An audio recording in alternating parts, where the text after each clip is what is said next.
Сәлеметсіздер ме, құрметті көрермендер, каналыма қош келдіңіздер. Бүгін сіздермен ерекше кешкі ас дайындайтын боламыз.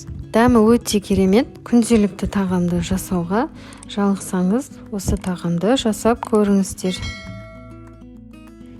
2 үлкен және томпақ баклажандарды орташа қалыңдықта кесіп, ыдысқа саламыз. Үстіне су құйып, аздап тұз қосып 20 минутқа қоямыз. Суын төгіп, кептіріп аламыз. 5 ас қасық сұйық май, аздап тұз бұрыш қосып араластырамыз. Баклажандарды противенге салып, әрқайсысына жағып шығамыз.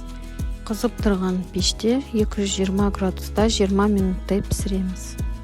Әзірше салмасын дайындаймыз. Салмасына пияз, фаршты қосып қуырамыз.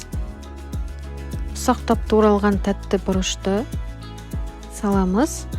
Сарымсақ қосамыз. Томат, дәміне қарай тұз бұрыш қосып, қызанақтарды соқтап турап салып, суы тартылғанша пісіреміз. Шамамен 15 минуттай. 200 мл ыстық суға 1 шай қасық томат, 1 ас қасық сұйық май, тұз бұрыш қосып, соусын дайындап аламыз. Баклажандарды формаға салып, салмасын салып шығамыз. Арасына аздап ірімшікті қосамыз. Әрқайсысына 3 слойдан баклажанды қойып, бетіне ірімшікті сеуіп шығамыз.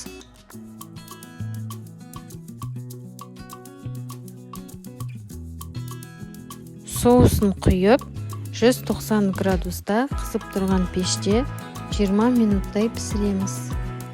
Өте тәбет ашарлықтай, өте керемет дәмді болып шығады. Кез келген гарнирмен ұсынсаңыздар болады. Міндетті түрде дайындап көріңіздер. Осы видео рецепт пайдалы болған болса, лайк басып, каналға тіркеліп, өз пікіріңізді жазып кетіңіз.